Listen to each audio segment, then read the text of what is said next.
तो बच्चों, आज हम लोग NCERT class 9th science chapter number 2 is matter around us pure का सेकंड पार्ट देखेंगे। तो फर्स्ट पार्ट में हम लोगों ने मैटर, प्योर, एलिमेंट, कंपाउंड और मिक्सचर के बारे में इंट्रोडक्शन पढ़ा था। तो आज हम लोग जो है अब हम लोग एलिमेंट का प्रॉपर डेफिनेशन देखेंगे और उसका मतलब समझेंगे। तो आपकी बुक में दिया गया है एलिमेंट्स के बारे में कि they cannot be broken down to simpler substances, यानी कि उन्हें और छोटे सब्सटेंसेस में नहीं तोड़ा जा सकता है। तो इसका मतलब क्या हुआ कि जैसे अगर आपने आयरन रॉड लिया, लोहे की एक छड़ ले ली, तो उस लोहे की छड़ को अगर आप तोड़ेंगे भी तो जो टूटने के बाद बनेगा वो भी लोहा ही होगा। आप चाहे उसे गर्म कीजिए, चाहे आप उसे ठंडा कीजिए, चाहे उसे जो है हैमरिंग कीजिए, कुछ भी कीजिए, उसके बाद भी वो आयरन का अगर रॉड है तो उसमें आयरन ही रहेगा। ठीक है, तो इसका एक सिंपल मतलब ये हो गया। अब दूसरा भी एक डेफिनेशन है, इसको और अच्छे तरीके से हम समझेंगे कि an element is a substance that cannot be broken down into any other substance. ठीक, और दूसरा, every element is made up of its own type of atom, यानी कि एलिमेंट का एक और डेफिनेशन क्या है कि एलिमेंट जो है एक ही प्रकार के एटम्स से बना होता है। यानी कि अगर हमने गोल्ड लिया, प्योर गोल्ड लिया, तो उसमें सिर्फ और सिर्फ गोल्ड के एटम होंगे। प्योर आयरन की रॉड ली तो उसमें सिर्फ और सिर्फ आयरन के एटम्स होंगे। ठीक है, तो ये एलिमेंट्स की पहचान है। तो ये तो हो गई डेफिनेशन, और दूसरा मैंने आपको बताया है कि पीरियोडिक टेबल में जो भी सिंबल रहेगा वो एलिमेंट का ही होता है। ठीक, अब इसके बाद ये आपकी बुक में दिया गया है कि एलिमेंट्स जो हैं, सबसे पहले रॉबर्ट बॉयल जो हैं, इन्होंने एलिमेंट शब्द का प्रयोग किया। ठीक है, तो ये डिटेल्स हैं कुछ, और उसके बाद आपको एक चीज़ और देखनी है इसमें कि केमिस्ट्री में हम लोगों ने एलिमेंट्स को मेटल, नॉन मेटल और मेटलॉइड्स में बांटा है। तो आपकी बुक में जो दिया गया है कि elements can be normally divided into metal, non metal and metalloids, तो इसमें मेटल की क्या प्रॉपर्टी हैं, नॉन मेटल की क्या प्रॉपर्टी हैं, ये हम लोगों ने क्लास 8th में materials, metal and non metal chapter में पढ़ा है। तो आप लोग एक बार उसको फिर से देख सकते हैं कि metals are malleable, they are ductile, they are good conductor of heat, they are good conductor of electricity, they are lustrous, they are sonorous, इस टाइप से। और नॉन मेटल का प्रॉपर्टी ठीक इसका अपोजिट रहेगा। तो इसमें मेलिएबिलिटी क्या है, डक्टिलिटी क्या है, लश्चरस, सोनोरस ये क्या है, इसके लिए आप लोग जो है क्लास 8th का या तो मेरे द्वारा बनाया गया मेटल्स एंड नॉन मेटल्स का वीडियो देखेंगे, उसमें भी हमने उसको क्लियर किया है। तो वापस अब देखिए पीरियोडिक टेबल। इस पीरियोडिक टेबल में जो आपको बैगनी कलर का पोर्शन दिखाई दे रहा है, ठीक है, तो ये सब जो है मेटल्स के द्वारा ऑक्यूपाइड है। ठीक, तो मैक्सिमम इसमें मेटल्स हैं। फिर येलो कलर में जो दिखाई दे रहा है वो नॉन मेटल्स हैं, और लाइट ग्रीन में जो दिखाई दे रहा है वो सब मेटलॉइड्स हैं। तो मेटलॉइड्स क्या हैं? ये ऐसे एलिमेंट्स हैं जिनकी प्रॉपर्टी मेटल और नॉन मेटल के बीच की है। तो फिलहाल हमें इस चैप्टर में ये देखना है कि इस पीरियोडिक टेबल में जितने भी सिंबल दिए गए हैं वो सिर्फ और सिर्फ एलिमेंट के हैं। ठीक है, तो एग्ज़ाम में जैसे लिखा है कैपिटल C स्मॉल o, अब पूछा है कि ये क्या है, तो आपको तुरंत लिख देना है कि ये एक एलिमेंट है। क्यों? क्योंकि पीरियोडिक टेबल में एटॉमिक नंबर 27 पे इसी का सिंबल बना हुआ है। ठीक है, अब इसके बाद आते हैं हम लोग कंपाउंड पे। तो देखिए कंपाउंड की जब आप डेफिनेशन देखेंगे तो एलिमेंट की डेफिनेशन और क्लियर आपको हो जाएगी। तो आपकी बुक में दिया गया है, ए compound is a substance composed of 2 और more elements chemically combined with one another in a fixed proportion. तो जैसे कि मैंने पहले भी बताया है कि एक से अधिक एलिमेंट जब केमिकली कंबाइंड करेंगे, केमिकली कंबाइंड का मतलब कि उसके बीच में केमिकल बॉन्डिंग होगी। ठीक है, जैसे कि 2 हाइड्रोजन के एटम और 1 ऑक्सीजन का एटम मिलके वाटर मॉलिक्यूल बनाएगा, 1 हाइड्रोजन का एटम 1 क्लोरीन का एटम मिलके हाइड्रोजन क्लोराइड बनाएगा। तो ये जो कंपोजिशन है ये फिक्स्ड है। आपने चावल में कंकड़ मिलाया, जब मन किया आपने कंकड़ मिला दिया, जब मन किया आपने उसमें से कंकड़ निकाल लिया, तो वो कंपाउंड नहीं है। लेकिन दो हाइड्रोजन के एटम और एक ऑक्सीजन का एटम मिलके वाटर मॉलिक्यूल बना दिए, तो अब ऐसा नहीं कि आपने जब मन चाहा उसमें से एक हाइड्रोजन निकाल दिया, जब मन चाहा जोड़ दिया, ठीक है। तो ये यहाँ जो रेशो ये फिक्स्ड है, दो हाइड्रोजन के एटम और एक ऑक्सीजन का एटम फिक्स्ड है तभी वाटर बनेगा, एक हाइड्रोजन का एटम एक क्लोरीन का एटम फिक्स्ड है तभी हाइड्रोजन क्लोराइड या हाइड्रोक्लोरिक एसिड बनेगा, ठीक है। तो यहाँ क्या हो गया, केमिकली कंबाइंड का मतलब ही यही हुआ कि आप उसमें अपने हाथ से या फिजिकल मेथड से आप कोई फेरबदल नहीं कर सकते हैं, ठीक। तो ये हो गई कंपाउंड की डेफिनेशन। अब कंपाउंड को पहचानने का क्या तरीका है, अगर कोई फार्मूला लिखा है और उसमें एक से अधिक एलिमेंट के सिंबल हैं तो वो कंपाउंड कहलाएगा। जैसे कि ये देखिए लिखा हुआ है कैपिटल एच, कैपिटल सी और उसके बाद एल, तो एच भी पीरियोडिक टेबल में दिख रहा है एटॉमिक नंबर 1 पे, Cl भी दिख रहा है एटॉमिक नंबर 17 पे, तो इसका मतलब एक से अधिक एलिमेंट हैं, फिक्स्ड रेशो में है, तो ये क्या कहलाएगा, कंपाउंड कहलाएगा, ठीक है। अब इसके बाद वापस आते हैं हम लोग कि हम लोगों ने बुक में देखा है मिक्सचर। तो मिक्सचर क्या हुआ, जब एक से अधिक प्योर सब्सटेंस या एक से अधिक एलिमेंट या एक से अधिक कंपाउंड या फिर एक एलिमेंट या कंपाउंड मिक्स होते हैं आपस में तो वो मिक्सचर बनाते हैं, ठीक। अब यहाँ एक टर्म है सोल्यूशन। तो सोल्यूशन जो टर्म है हम लोग जो 7th 8th में पढ़ते आए हैं कि जब सोल्यूट और सॉल्वेंट एक दूसरे में मिक्स होते हैं तो सोल्यूशन बनाते हैं, तो इसका मतलब क्या हुआ, सोल्यूशन भी एक प्रकार का मिक्सचर है। अब ये जो सोल्यूशन या मिक्सचर ये जो है इसके दो प्रकार के नेचर होते हैं, होमोजिनस और हेट्रोजिनस। तो होमोजिनस इस शब्द को अगर हम डिवाइड करेंगे तो क्या निकलेगा, होमो प्लस जिनस। होमो, होमो मतलब एक जैसा, ठीक है। तो जो एक जैसा दिखे या जिसकी प्रॉपर जो सल्यूट सॉल्वेंट में जाने के बाद इवनली डिस्ट्रीब्यूट हो जाए, बराबर बराबर डिस्ट्रीब्यूट हो जाए, तो उसे होमोजेनस सॉल्यूशन कहेंगे। जैसे कि पानी में आपने नमक डाला, अब नमक जब उसमें डिज़ोल्व हो जाएगा तो वो पूरे पानी को नमकीन बना देगा। अब आप पानी ऊपर से पिए, बीच में से पिए या बॉटम में से पानी निकाल के पिए, सबका स्वाद एक जैसा रहेगा, देखने में भी वो एक जैसा रहेगा, तो वो क्या कहलाएगा, होमोजेनस सॉल्यूशन, ठीक है। अब होमोजेनस सॉल्यूशन का एक ही टाइप होता है, उसे कहते हैं ट्रू सॉल्यूशन। तो ट्रू सॉल्यूशन का जो एग्जांपल मैंने अभी आपको दिया कि पानी में नमक डाल दीजिए, पानी में चीनी डाल दीजिए, वो इवनली डिस्ट्रीब्यूट हो जाएगा, इवनली एक जैसा, और एक जैसे को ही हम यहाँ क्या कहेंगे, होमो, तो होमोजेनस सॉल्यूशन। अब इसके बाद सेकंड टाइप है इसका हेट्रोजेनस सॉल्यूशन। हेट्रो मतलब एक जैसा नहीं होना, यानी कि पानी में हमने कुछ ऐसा मिलाया जो इवनली डिस्ट्रीब्यूट नहीं होता है तो हम उसे क्या कहेंगे, हेट्रोजिनस। जैसे अभी एक छोटा सा एग्जांपल लेते हैं कि पानी में आपने पाउडर मिला दिया, तो आप पाउडर मिलाएंगे, टेल्कम पाउडर मिलाएंगे तो वो पाउडर ऊपर ही रहेगा, तो हमें वो देखने में ही दिख रहा है कि नहीं ये दो चीज़ें हैं। अगर वो देखने में ना भी दिखे, जैसे पानी में मिट्टी मिला दीजिए, ठीक है, तो पहले लगेगा सारा पानी मटमैला है, लेकिन थोड़ी देर बाद सारी मिट्टी नीचे आके बैठ जाएगी और फिर हमें दिखाई देगा दो लेयर हैं, ठीक। तो जिसमें डिस्ट्रीब्यूशन एक जैसा नहीं होता है उसे कहते हैं हेट्रोजेनस सॉल्यूशन। अभी हेट्रोजेनस सॉल्यूशन में इसके दो टाइप्स हैं, कोलाइड्स और सस्पेंशन। तो सस्पेंशन तो बहुत आसानी से आप लोग पहचान लेंगे।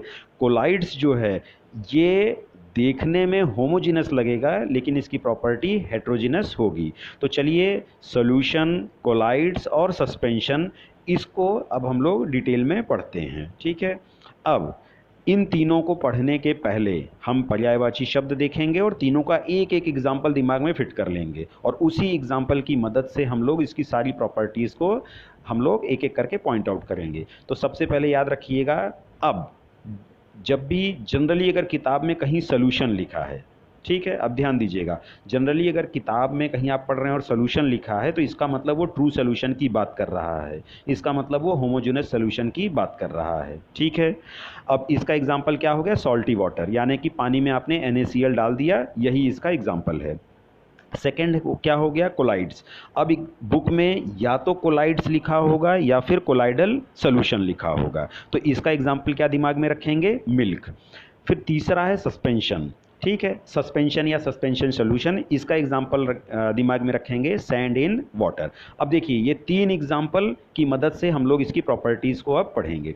तो इन तीनों में सबसे बड़ा जो एक इनको डिफ्रेंशिएट करने का जो मेन पॉइंट है वो है साइज ऑफ द पार्टिकल।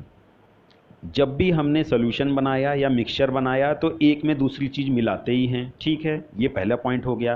तो जो सॉल्वेंट है जिसके अंदर हम दूसरी चीज़ को डाल रहे हैं, घोल रहे हैं, तो जिस मीडियम में हम कोई चीज़ डाल रहे हैं वो क्या हो गया, सॉल्वेंट, और जिस चीज़ को हम मिला रहे हैं वो क्या हो गया, सोल्यूट। ठीक, एक्चुअल में सॉल्वेंट वो होता है जो सॉल्वेशन करता है। सॉल्वेशन का मतलब ये हुआ कि अपने अंदर दूसरे को घोल लेना, ठीक है, और सोल्यूट क्या हो गया, जो कम मात्रा में हमने उसमें सोल्यूशन में मिलाया है। तो अब जो है, जैसे पानी में हमने नमक को मिलाया, तो नमक जो है पानी में घुलने के बाद जो नमक के कण हैं उनकी साइज़ डिज़ोल्व होने के बाद 1 नैनोमीटर से भी कम हो जाती है, इसीलिए हम इसे क्या कहते हैं, ट्रू सोल्यूशन। तो ट्रू सोल्यूशन का सबसे मेन पॉइंट क्या है कि ऐसा सोल्यूशन जिसमें सोल्यूट पार्टिकल की साइज़ 1 नैनोमीटर से कम है।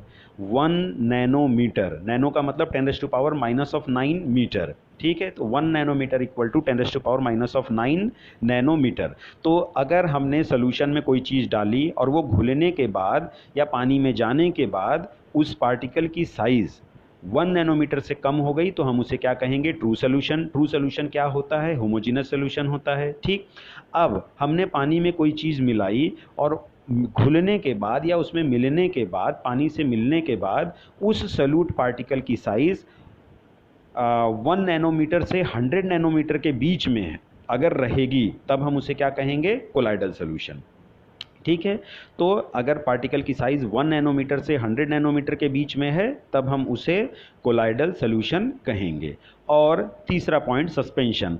अगर जो भी चीज़, जिस भी चीज़ को हमने पानी में मिलाया है, अगर पानी में जाने के बाद उसकी साइज़ 100 नैनोमीटर से ज़्यादा है तब हम उसे क्या कहेंगे, सस्पेंशन।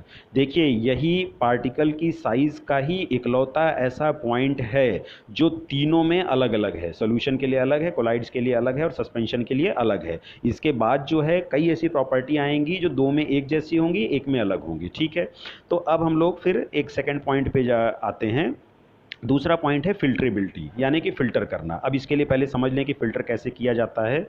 सबसे पहले हम लोग क्या करेंगे, एक फ़नेल लेंगे, ठीक है, फ़नेल मतलब कुप्पी, जैसे कि आप देखते हैं ना मिट्टी का तेल डाला जाता है किसी डब्बे में तो कुप्पी लगाई जाती है, उसे फ़नेल कहते हैं। फ़नेल के मुंह पे फ़िल्टर पेपर केमिस्ट्री लैब में उपलब्ध होता है, मोटा पेपर होता है, उसमें छोटे छोटे पोर्स होते हैं, बहुत जो कैपिलरी एक्शन के टाइप वाले बहुत छोटे पोर्स होते हैं और देखने में खुरदुरा रहता है। तो ये फ़िल्टर पेपर का एक तिकोना बनाएंगे और उस फ़नेल में फिट कर देंगे। फिर बीकर से जो भी हमारा सोल्यूशन है उसको उस फिल्टर पेपर पे डालेंगे। अब फिल्टर पेपर से छन के जो है, जो लिक्विड नीचे आएगा कोनिकल फ्लास्क में उसे फिल्ट्रेट कहेंगे और जो ऊपर फिल्टर पेपर में रह जाएगा उसे हम रेसिड्यू कहेंगे। ठीक है, तो एक एग्जांपल जैसे लेते हैं कि हमने क्या किया, पानी में रेत मिला दिया। ठीक है, तो पानी में रेत मिला दिया और पानी में रेत मिलाने के बाद हमने उसको फ़िल्टर पेपर से फ़िल्टर करने की कोशिश की, तो क्या देखेंगे हम कि रेत ऊपर रह जाएगी और जो उसमें का पानी है वो फिल्ट्रेट के रूप में नीचे आ जाएगा। तो वापस अब आते हैं, इसी को हम फिल्ट्रेबिलिटी टर्म में पढ़ेंगे कि अगर सस्पेंशन को, यानी कि पानी प्लस रेत के सोल्यूशन को अगर हम फिल्टर पेपर पे डालें तो क्या होगा, जो रेत है, जो सोल्यूट पार्टिकल्स है, वो फिल्टर पेपर से पास नहीं हो पाएगा। ठीक है, तो फिल्ट्रेबिलिटी में हम लोग क्या लिखेंगे, do not pass from the filter paper through the filter paper. अब दूसरा एक एग्जांपल लेते हैं, पानी में नमक मिला हुआ है। अब हम अगर इसको फिल्टर पेपर पे डालेंगे भी तो ऐसा नहीं होगा कि नमक ऊपर रह जाएगा, वो नमक पानी के साथ ही नीचे आ जाएगा, यानी कि फ़िल्टर पेपर या कोई कागज़ पानी में से नमक को अलग नहीं कर सकता है। ठीक है, तीसरा, अब कोलाइडल सोल्यूशन का भी मैंने आपको एग्जांपल दिमाग में रखने बोला था, दूध। ठीक है, तो गाय ने या भैंस ने दूध दिया, अब आप उसको फ़िल्टर पेपर पर डाल के आप सोचें कि उसमें का सारा मक्खन मलाई निकल जाए और सिर्फ पानी नीचे चला आए, क्योंकि देखिए दूध में भी मैक्सिमम पानी ही होता है, उसी में फैट डिज़ोल्व्स होते हैं, तो पानी सिर्फ नीचे आए और बाकी सब ऊपर रह जाए, तो ऐसा नहीं होता है। तो इसका मतलब क्या हुआ कि फिल्ट्रेबिलिटी में ट्रू सोल्यूशन भी फिल्टर पेपर से एकदम पास हो जाता है, कोलाइडल भी पास हो जाता है, लेकिन सस्पेंशन सोल्यूशन पास नहीं हो पाता है, उसके सोल्यूट पार्टिकल्स ऊपर ही रह जाते हैं। अब देखिए तीसरा पॉइंट है सेटलिंग। सेटलिंग का मतलब ये हुआ कि पानी में आपने नमक मिलाया, घुल गया और उस ग्लास को आपने टेबल पे रख दिया। अब 1 घंटा, 2 घंटा, 4 दिन, 10 दिन, 15 दिन, क्या ऐसा होगा कि अपने आप सारा नमक नीचे आ जाए और पानी ऊपर रह जाए? नहीं, ऐसा नहीं होगा। इसका मतलब इसमें सेटलिंग नहीं होती है। एक बार कोई चीज़ घुल गई तो घुल गई, ठीक है। तो particles do not settle down on keeping. ये किसके बारे में हो गया? ट्रू सोल्यूशन के बारे में। अब आ गया कोलाइडल। तो फिर से आप एग्जांपल लेंगे कोलाइडल का, दूध। अब दूध को अगर हम किसी गिलास में रख दें तो ऐसा कतई नहीं होगा कि अपने आप दूध में से सारा प्रोटीन और कैल्शियम सब अलग हो जाए और पानी अलग हो जाए। तो ये इसका मतलब भी क्या हुआ कि इसको रखने पे ये सेटल डाउन नहीं होता। इसमें के जो जो भी चीज़ें घुली हुई हैं वो अपने आप नीचे नहीं आने वाली या अपने आप ऊपर नहीं जाने वाली। लेकिन पानी में अगर हमने रेत मिलाया है, तो जैसा कि मैंने आपको इस फिगर में बताया, पानी में अगर रेत मिलाया है, कुछ देर बाद सारा रेत नीचे आके बैठ जाएगा। इसका मतलब सेटल डाउन हो जाएगा।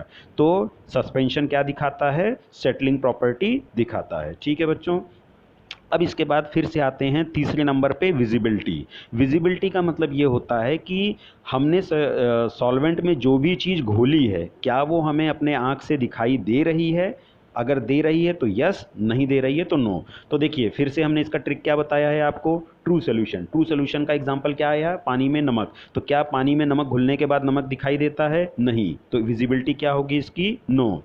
फिर दूध। दूध मतलब पानी में फैट, कैल्शियम इत्यादि मिले हुए हैं। तो क्या हमको देखने से दिख जाता है कि हाँ पानी में ये चीज़ें मिली गई हैं, देखो ये फैट है, ये कैल्शियम है? ऐसा कुछ भी नहीं पता चलता है। तो इसका मतलब इसमें भी विजिबिलिटी नहीं है। तीसरा, पानी में रेत मिला देंगे तो तुरंत उसकी विजिबिलिटी हमको दिखाई दे जाएगी कि हाँ ये यहाँ रेत है। ठीक है।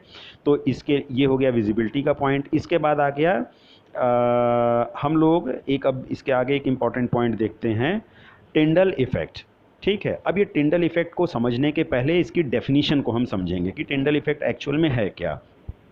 तो टिंडल इफेक्ट का सीधा सा मतलब है scattering of a beam of light. ठीक। अब स्कैटरिंग का मतलब क्या हुआ? देखिए, आपने एक गुब्बारा लिया, उसमें पानी भर दिया, ठीक है। अब उस बलून को जोर से दीवार पे फेंकिए। बलून सीधे जा रहा था, दीवार से टकराया और उसके अंदर का पानी चारों तरफ फैल गया। तो दीवार पे किस प्रकार की आकृति बनेगी आप समझ सकते हैं। सभी दिशाओं में पानी फैल गया, जो कि एक ही दिशा में जा रहा था। तो ठीक उसी प्रकार से जब जो है सूर्य की किरणें या लाइट रेडिएशन सीधे ट्रेवल करती हैं, ये आप पहले से जानते हैं। जब ये किसी से टकरा जाती हैं, ठीक है, टकराने के बाद अगर ये फैल गई तो हम उसके फैलाव को क्या कहेंगे या उसके डेविएशन को क्या कहेंगे? स्कैटरिंग। ठीक है।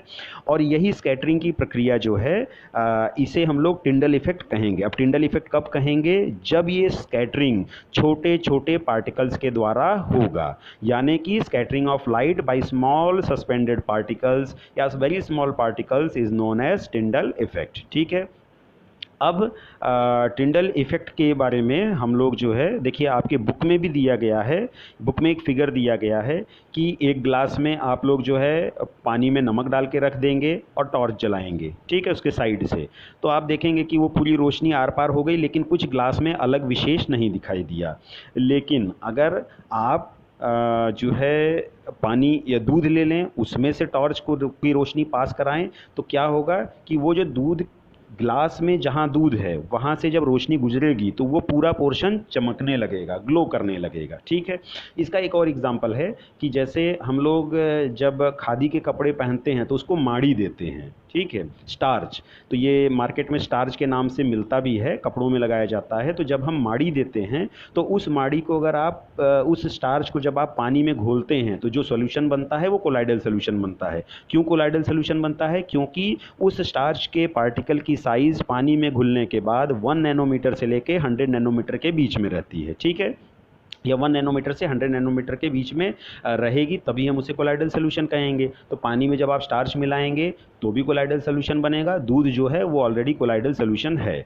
तो ये अपने पाथ को ग्लो करता है। जैसे कि अब यहाँ देखिए, जो पहला बीकर है उसमें पानी और नमक है, इसलिए कोई भी जो लाइट का जो मार्ग है, जो रास्ता है उसका, जो उसका डायरेक्शन है, वो कहीं हमें नहीं दिखाई दे रहा। लेकिन सेकेंड बीकर में आप ध्यान से देखिए तो जहाँ से लाइट पार हुआ है, बीकर के आर पार हुआ है, वो उतना पोर्शन हमें चमकता हुआ दिखाई दे रहा है। अब ये चमकता हुआ क्यों दिखाई दे रहा है? तो सीधी सी बात है कि लाइट रेडिएशन वहाँ से गुजर रही थी, और ये जो कोलाइडल सोल्यूशन के जो पार्टिकल होते हैं, जो कोलाइड्स के जो कण हैं, जो कि 1 नैनोमीटर से 100 नैनोमीटर के बीच की साइज़ के हैं, वो लाइट रेडिएशन जब उनसे टकराती हैं तो वो अपना रास्ता जो है बदल देती हैं, वो डेविएट हो जाती हैं, स्कैटर हो जाती हैं, चारों तरफ फैल जाती हैं। ठीक है, आप इसको ऐसे समझिए कि जैसे लाइट रेडिएशन एक हाथी है, अगर हाथी के रास्ते में चींटी आ जाए तो हाथी अपना रास्ता नहीं बदलेगा। तो ये किस में हुआ? जब पानी में आपने नमक डाला, नमक घुल के इतना कम हो गया कि वो चींटी के जैसा हो गया, अब वो लाइट का रास्ता नहीं बदल सकता।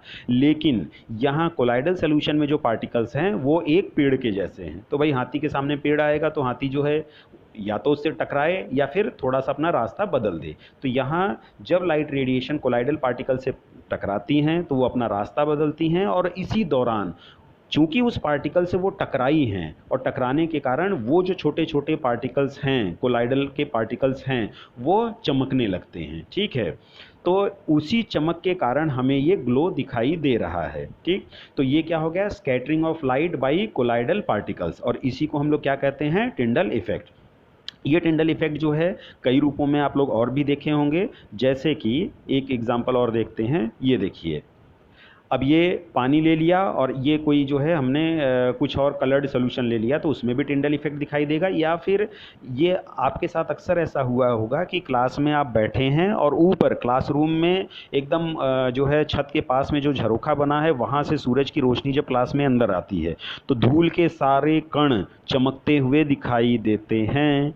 अगर वो चमक रहे हैं, इसका मतलब कि सूरज की रोशनी उनसे टकरा गई है, वो इतने बड़े साइज़ के हैं कि सूरज की रोशनी को टकराने के लिए मजबूर कर रहे हैं और उन्हें वो स्कैटर कर रहे हैं। यानी कि जो हवा में जो धूल के कण हैं उनकी साइज़ कोलाइडल पार्टिकल की साइज़ होगी, तभी ये स्कैटरिंग हो रही है और तभी वो ग्लो कर रहे हैं, और इसी को हम लोग टिंडल इफेक्ट कहते हैं। तो टिंडल इफेक्ट एयर में भी होता है और लिक्विड में भी होता है। ठीक है, तो ये जो टिंडल इफेक्ट है ये ट्रू सोल्यूशन के द्वारा नहीं दिखाया जाएगा। क्यों? क्योंकि उसके पार्टिकल के साइज़ बहुत छोटे हैं, 1 नैनोमीटर से कम हैं, लेकिन कोलाइडल के द्वारा दिखाया जाएगा।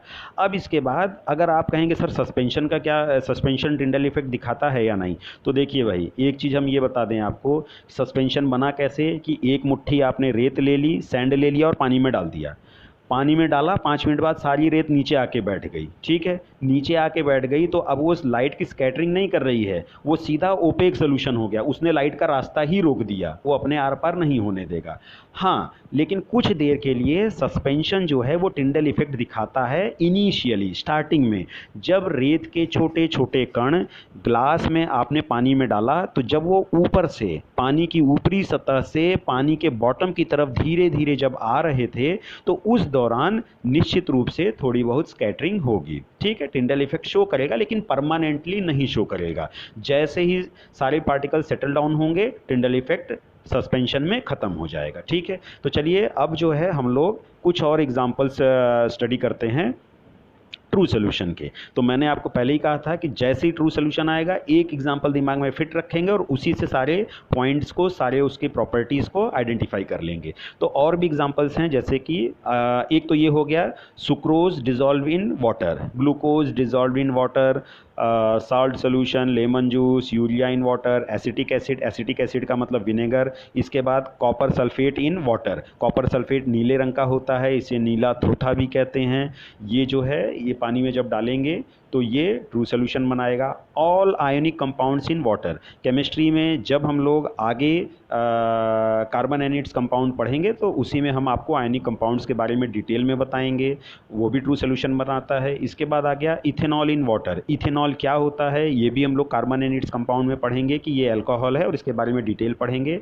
और लास्ट में एक और आ गया एयर, क्लास 6 में हम लोगों ने पढ़ा था air is mixture of gases. ठीक है, तो ये मिक्सचर ऑफ गैसेज है और जो गैस है वो हमें दिखाई नहीं देती है। हम लोग क्लासरूम में बैठते हैं तो तमाम तरह की गैसेज एयर में मिक्स हैं, लेकिन वो दिखाई नहीं देती हैं। क्यों?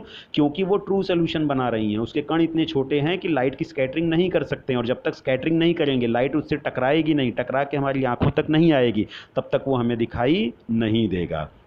इसके बाद कोलाइडल सोल्यूशन। तो कोलाइडल सोल्यूशन के लिए बस इतना ध्यान रखिएगा कि जो भी चीज़ हमने दूध या उसके प्रोडक्ट्स के रूप में खाया पिया और फिर वो जाके हमारे अंदर खून बन गया, तो उसी के बारे में हमें डिटेल में लिख देना है। तो मिल्क हो गया, बटर हो गया, ब्लड हो गया, कर्ड है, चीज़ है। तो देखिए मिल्क प्रोडक्ट क्या हो गए, मिल्क, बटर, कर्ड, चीज़। ठीक है, ये सब क्या बनाएंगे, शरीर में जाके खून बनाएंगे, तो ये हो गया ब्लड।